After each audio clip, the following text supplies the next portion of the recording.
Третата фаза от реализацията на инвестиционното намерение е разработката на технически работни проекти и технологични карти. Във втора и трета част ви запознахме с изработката на идейния проект и респективно изготвянето на подробна оферта. След приемането на офертата от клиента се изключва договор за проектиране и строителство между Екозит и инвеститора. Техническият проект включва следните части: архитектура, конструкции, ВиК, електро, вертикална планировка, проект по енергийна ефективност и доклад по енергийна ефективност, пожарна безопасност.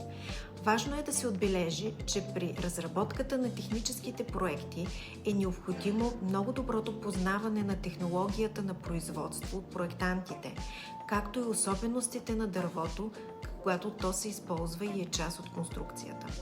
Характерно за Екозит е, че от процеса на изграждане на сглобяемата къща голяма част се извършва в фабрични условия на специализирана линия за производство на сглобяеми къщи.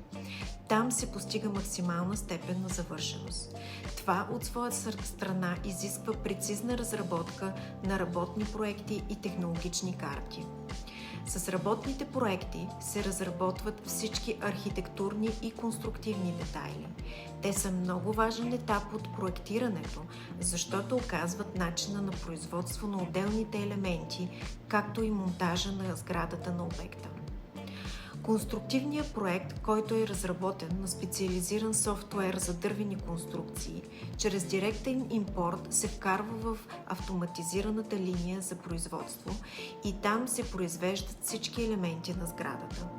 Технологичните карти очертават технологичната последователност на целия процес, както и използваните материали с техните характеристики.